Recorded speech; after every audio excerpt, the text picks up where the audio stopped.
नमस्कार, आप देख रहे हैं न्यूज वन इंडिया। मैं हूं आपके साथ पूजा यादव। राबड़ी आवास के बाहर कार्यकर्ताओं ने हंगामा किया। सीट बंटवारे के ऐलान के पहले कार्यकर्ताओं का जोरदार हंगामा। महागठबंधन के नेताओं का मिलने का सिलसिला लगातार जारी। वीआईपी पार्टी के अध्यक्ष मुकेश साहनी भी पहुंचे राबड़ी आवास। आज शाम आरजेडी में सीट बंटवारे का ऐलान हो सकता है और उससे पहले जोरदार हंगामा चल रहा है राबड़ी आवास पर। वीआईपी पार्टी के अध्यक्ष मुकेश साहनी भी राबड़ी आवास पहुंचे हैं और जोरदार हंगामा। देखिए, एक तरफ नामांकन की प्रक्रिया शुरू हो चुकी है, चुनाव बिल्कुल सर पर हैं, काउंटडाउन शुरू हो चुका है, लेकिन दूसरी ही तरफ पार्टियों में जो खींचतान चल रही है वो अब भी लगातार जारी है। एक तरफ एनडीए का आपस में कई जो पार्टी है उनका बिछड़ना, और वहीं दूसरी तरफ आरजेडी के लिए मुश्किलें अभी कम नहीं हो रही हैं। सीट बंटवारे को लेकर जो कार्यकर्ताओं का विरोध है वो भी सामने आने लगा है। आज शाम ही ऐलान हो सकता है बंटवारे का कि किस तरीके से बंटवारा किया जाएगा सीटों का। राबड़ी आवास के बाहर कार्यकर्ताओं ने हंगामा शुरू कर दिया। सीट बंटवारे के ऐलान के पहले ही कार्यकर्ताओं ने हंगामा शुरू कर दिया। वीआईपी पार्टी के अध्यक्ष मुकेश साहनी भी राबड़ी आवास पर पहुंचे हैं। देखिए, जो महागठबंधन किया जा रहा है बिहार में नीतीश सरकार को रोकने के लिए, उसी महागठबंधन में सीट बंटवारे का ऐलान आज हो सकता है, लेकिन उससे पहले राबड़ी आवास पर कार्यकर्ताओं का जोरदार हंगामा।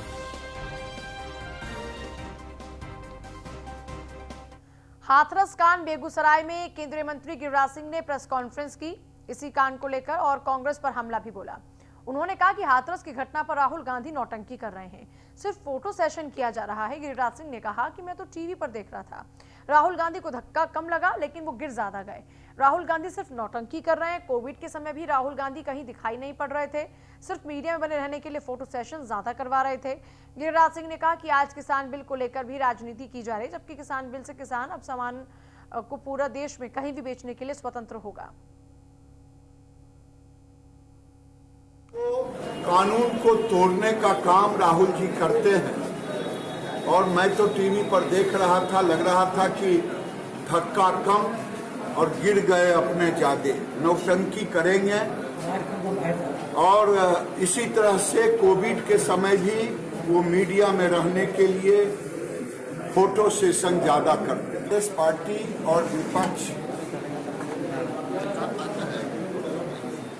दोगली अपैया दोहरा नीति अपना रहा, कहती कुछ है करती कुछ है। और मैं डंके की चोट पे कह रहा हूं कि प्रधानमंत्री ने कहा है कि हम किसानों के प्रति समर्पण हैं और एमएसपी में हमने 40% से लेकर के 72% की बढ़ोतरी की। विधानसभा चुनाव को लेकर डॉक्टर मोहम्मद राशिद अजीम ने नरकटियागंज के मलदहिया का दौरा किया और जनता के दुख दर्द सुनते ही उनकी मदद करनी शुरू की। आश्वासन दिया है कि आपको किसी तरह की कोई परेशानी नहीं होगी तो आप डायरेक्ट हमसे संपर्क कीजिए, अगर कोई परेशानी होती भी है आप लोगों की पूरी मदद हम करेंगे।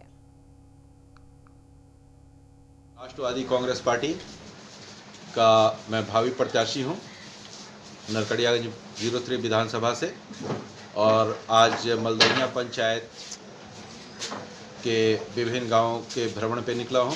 इसके पहले साठी और उसके आसपास जो भी गांव हैं उनका भ्रमण कर चुका हूं, देवराज के गांव का भ्रमण कर चुका हूं, और लोगों में जो उत्साह देखने को मिल रहा है और जो रिस्पांस देखने को मिल रहा है उससे मैं ये पूर्ण विश्वास के साथ कह रहा हूं कि इस बार राष्ट्रवादी कांग्रेस पार्टी 2005 की तरह यहाँ सफलता के झंडे गाड़ने जा रही है। और पूर्ण विश्वास के साथ आपको ये विश्वास दिलाता हूं कि ये सीट हम लोग पूर्ण बहुमत से जीत रहे हैं, और लगाओ दम, पूरी ताकत से जो है तो हम जीते। गया निर्दलीय प्रत्याशी के रूप में पूर्व जिला परिषद उपाध्यक्ष शीतल प्रसाद यादव ने वजीरगंज विधानसभा से 6 अक्टूबर को नामांकन का पर्चा दाखिल करने की घोषणा की। शीतल प्रसाद यादव ने बताया कि हम किसी पार्टी से चुनाव नहीं लड़ने जा रहे हैं, मैं स्वतंत्र पार्टी जनता की पार्टी से निर्दलीय चुनाव लड़ूंगा। वजीरगंज विधानसभा क्षेत्रों के लोगों की सेवा करने की मैं शपथ लेता हूँ।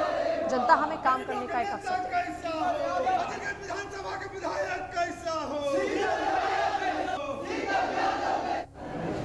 कोई पार्टी से चुनाव नहीं लड़ रहा हूं, मैं स्वतंत्र पार्टी जनता के पार्टी से चुनाव लड़ रहे हैं।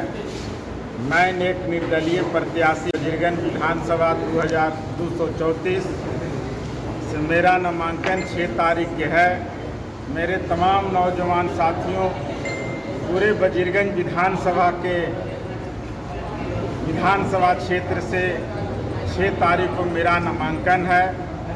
आज हमारे साथ सभी कार्यकर्ता वजीरगंज विधानसभा से खास करके नौजवान लोग आए हुए हैं।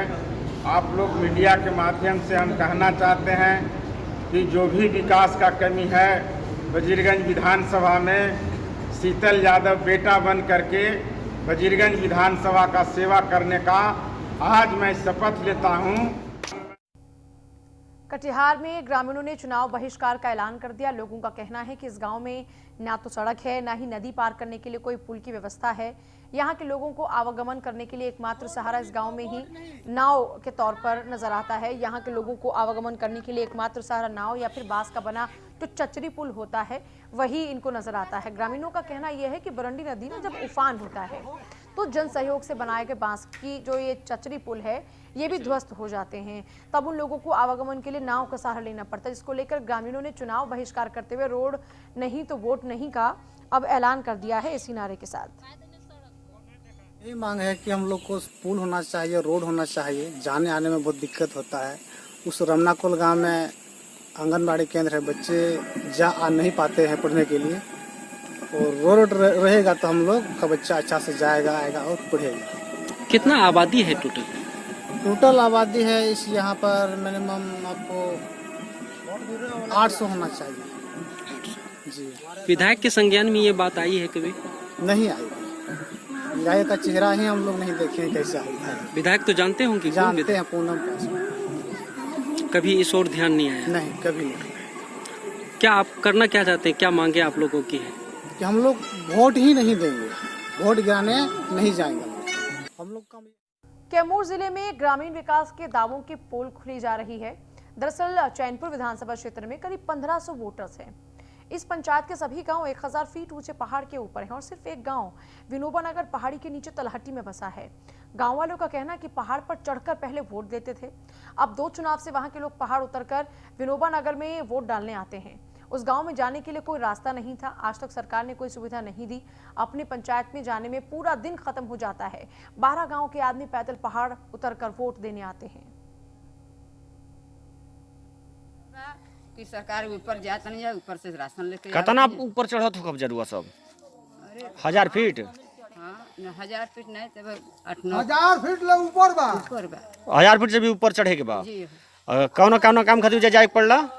पहले तो वोट उजे देते रही है, अब तो 2 बार से ले दिया था। अच्छा, वोट देवे उजे जाता नहीं है, बच्चा ले करके। अब बच्चा भी ले करके होने के राशन लेके आवता नहीं है सरकार हमने के। तो डर तो लागत हो कि पहाड़ से नीचे उतरे में आदमी गिर जी हन? गिर जाता नहीं है, क्या करिए। नहीं होता था कि जाने के बाद यहाँ से 7 किलो 8 किलोमीटर है दूरी और 1100 फीट ऊंचाई चढ़ना है और खाले ऊंचे पड़ता है, इसलिए हम लोग को बहुत समस्या है। और इस समय हम लोग भी राशन के भी जाते हैं तो राशन भी लाने में हम लोग को बहुत कष्ट होता है, लेकिन रास्ता भी हम लोग को नहीं है। कहीं जंगल में जानवर भी, बड़वान से हम लोग राशन लाते हैं। पंचायत पहाड़ी के ऊपर है? पंचायत बड़वान ऊपर है, पहाड़ के ऊपर है। अब हम लोग का गाँव नीचे है, 1100 किलोमीटर नीचे है और इसलिए हम लोग को बहुत परेशानी है। सरकार से मांग करते हैं कि हम लोग को राशन पता ही, हम लोग को वोट भी होता है तो यहीं हर सुविधा हम लोग को यहीं अच्छा है, हम लोग को यहीं मिल जाता तो अति उत्तम होता है। बिहार में विधानसभा चुनाव में लोगों की जागरूकता और विकास की स्थिति को देखने के लिए न्यूज़ वन इंडिया की टीम मुख्यमंत्री नीतीश कुमार के गृह जिले के राजगीर ब्लॉक के बनचल्ली गांव में पहुंची, जहां पर नालंदा विधानसभा में ग्राउंड जीरो पर जाकर संवाददाता पुष्कर प्रवीण ने लोगों से पिछले 5 साल में हुए परिवर्तन के बारे में तरह तरह के सवाल पूछे। उनके जवाब क्या कुछ रहे, जरा सुनिए। में विधानसभा चुनाव की घोषणा हो चुकी है, लोग तैयारी में लग चुके हैं किस तरह से चुनाव में वोट देना है। कोरोना के बीच में ये चुनाव हो रहा है। आज न्यूज़ वन इंडिया की टीम आई हुई है बिहार के मुख्यमंत्री नीतीश कुमार का जो जिला है नालंदा जिला में, हम लोग राजगीर ब्लॉक में आए हुए हैं और राजगीर ब्लॉक में हम लोग बनछिल्ली गांव है, मुस्लिम भाइयों का गांव है। तो आज हम लोग मुस्लिम भाइयों के बीच में जाएंगे और इनसे इनकी समस्या पूछेंगे, बात करेंगे कि वोट को लेकर के ये लोग कितने एक्टिव हैं और गांव में क्या क्या हुआ है, किस तरह के कार्य हुए हैं और लोग किस तरह से इस बार वोटिंग करने जा रहे हैं। आइए हम लोग बात करते हैं। हम लोग बनछिल्ली गांव में, यहाँ बैठ जाए। क्या नाम हुआ आपका? सलाउद्दीन साहब। गांव में पता है चुनाव का घोषणा हो चुका है, वोट देने का समय आ चुका है। हाँ तो टाइम आ गया है। तब तो वोट देना ही है जब वोट का समय आ गया। गांव में क्या क्या कुछ 5 साल में किसी तरह का कोई विकास हुआ है? कोई अच्छा कार्य? कोई विकास नहीं हुआ है। अभी जल नल हुआ है। अच्छा, नल जल आया है गांव में। और क्या गांव में चाह रहे हैं? साथ रहे, बहुत सा काम बाकी है। वह बिजली आता तो वह सौर महीना रहा, यूनिट कितना बिजली आता है? सब बिजली आता है? बिजली भी आ रहा है। तो दिक्कत क्या है बिजली आने के बाद? बिल ज्यादा आ रहा है। तो इनकी समस्या बिल की है। इन्होंने बताया कि गांव में बिजली आ रही है, नल जल मिल रहा है, लेकिन बिल की समस्या है, जो कि हम लोग चैनल के माध्यम से एक बार उठाएंगे और संबंधित पदाधिकारियों से बात करेंगे। आइए यहाँ बैठे हैं। क्या नाम हुआ आपका? मोहम्मद तौफीक। तौफीक साहब, ये चुनाव आ चुका है, विधानसभा चुनाव आ गए, इसलिए हम लोग ये सोच रहे कि हमारा जितना भी माँ बहन क्या क्या गांव में क्या क्या हुआ है 5 सालों में? कुछ परिवर्तन हुआ है? 5 साल में तो हमारा कुछ भी नहीं हुआ। 5 साल में खाली एक नल जल आया है। अच्छा। और उसके अलावा कुछ भी नहीं आया। अच्छा, तो क्या चाहते हैं आप? हम लोग ये चाहते हैं कि बिजली आ रही है, बिजली आ रही है, लेकिन बिल वाली समस्या वो बिल वाली, इसके अलावा बिजली और नल जल है, 2 चीजें। और क्या क्या क्या चीजें नहीं है? हमारे जैसे मान लो ये अपने वोट आ रहा, वोट डालने के लिए हमारे को मौलाना डी जाना पड़ता है। अच्छा। हम सोचते हैं कि हमारे गांव में ही बूथ आ जाए। बूथ आपका दूर है, ये आपकी समस्या है, बड़ी समस्या है। सबसे पहली बात मतलब ये बूथ है। आप चाहते हैं कि आपके गांव में ही वोट देने का मतलब व्यवस्था गांव में ही हो। हाँ, ये बाकी पानी आपको मिल रहा है? पानी मिल रहा है, लाइट भी मिल रहा है? लाइट भी मिल रहा है, बिजली बिल ज्यादा आ रहा है? बिजली बिल ज्यादा है। आइए हम लोग और लोगों से बात करें। क्या नाम हुआ सर आपका? रहीम साहब, वोट देने का समय आ चुका है, बिहार में विधानसभा चुनाव आ चुका है, तो गांव में पिछले 5 सालों में क्या हुआ है जो आप परिवर्तन के रूप में देखते हैं? कुछ नहीं हुआ भाई, नल जल पानी का व्यवस्था हुआ है। नल जल पानी का व्यवस्था हुआ है। और बिजली का हुआ है। और रोड वगैरह का तो हम लोग कहते विधायक जी से। विधायक जी रोड नहीं बना रहे? कहाँ बना? अच्छा, हम लोग विधायक जी को बोलेंगे कि रोड बनाइए गाँव में। अभी तो आचार संहिता लग चुका है, मतलब बिजली आ रही है समय पे। विधि व्यवस्था कानून वगैरह का क्या है यहाँ पे? मतलब यहाँ वो सब ठीक है, वो सब क्राइम मतलब कानून ठीक है, बिजली ठीक है, नल जल मिला है, रोड की मांग आप कर रहे हैं न्यूज के चैनल में। ठीक है, ये बात। नाली का दिक्कत है। अच्छा, और क्या क्या मतलब मिला? क्या क्या मिला है? पानी मिला है, बिजली में बिल मिला, पानी और बिजली मिला है। और कानून व्यवस्था कैसी है? कानून तो ठीक है। वोट देने जा रहे हैं इस बार चुनाव में? थोड़ा आपका पता चला कि दूर है बूथ? वो तो दूर है सर। कोरोना का समय भी है। स्कूल में तो आ जाना चाहिए सर, ठीक रहता। स्कूल में यहाँ आ जाए तो आप लोग के लिए ज्यादा खुशी होगी। महिलाएं कितनी एग्रेसिव है वोट को लेकर के? महिलाएं वोट देने जा रही है यहाँ सर, दिक्कत से जाती है। दिक्कत से जाती है, मतलब आप लोग चाहते हैं आपका बूथ नजदीक आ जाए और रोजगार मिले आप लोगों को।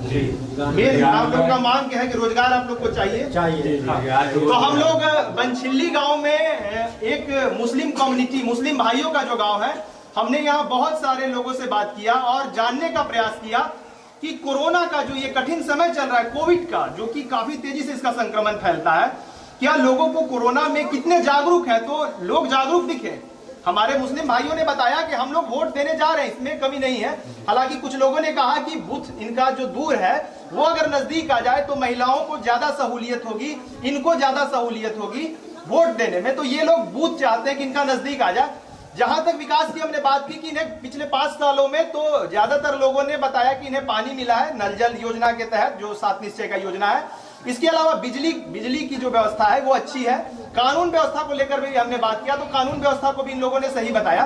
कुछ युवा चेहरे जो है वो रोजगार की मांग चाहते हैं, वो चाहते हैं कि इन्हें कुछ रोजगार सृजन हो, ये अब कुछ काम करना चाहते हैं। हमारे बिहार के नौजवान युवा जो भाई हैं वो लोग चाहते हैं कि नौजवान युवा की अब रोजगार मिले, मतलब रोजगार को लेकर के ये चाहते हैं कि सरकार कोई स्कीम लेके आए और इन्हें रोजगार दे, ये घर पर बैठे नहीं रहे। बाकी इन्होंने बताया कि बिजली नल जल और कानून की व्यवस्था इन्होंने सही बताया हमें, जैसा कि हम लोगों ने इनसे फीडबैक लिया। रोड को लेकर के ये लोग थोड़ा सा नाराज दिखे हैं कि रोड बनना चाहिए गांव में। तो अभी तो आचार संहिता है, अब आचार संहिता के बाद ही हम लोग न्यूज 1 इंडिया चैनल के माध्यम से भी ये आवाज उठाते रहेंगे गांव में आकर के और फिर से फीडबैक लेंगे। तो हमने आज फिर से एक गांव में दौरा किया और हमने मुस्लिम भाइयों के गांव का इस बार दौरा किया कि मुस्लिम भाई लोग कितने एक्टिव हैं चुनाव में वोट को लेकर के। कैमरामैन प्रकाश कुमार गुप्ता के साथ पुष्कर प्रवीण, न्यूज 1 इंडिया। छपरा के अंतसन गांव में पुलिस की तरफ से भेजे गए 107 के नोटिस को लेकर दो पक्षों के बीच जमकर मारपिटाई शुरू हो गई, जिसमें बीच बचाव करने गए रसूलपुर थानाध्यक्ष चरणजीत दास को ग्रामीणों ने घेर लिया।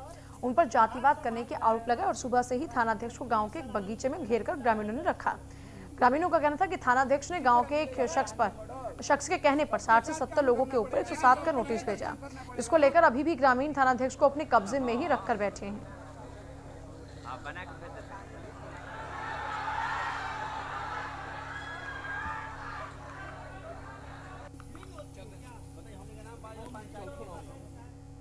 शिवनाथ नदी रोड स्थित पुष्प वाटिका के फिर से मेंटेनेंस किए जाने के निगम के तैयार किए गए प्रस्ताव पर आम आदमी पार्टी ने आपत्ति दर्ज कराई है।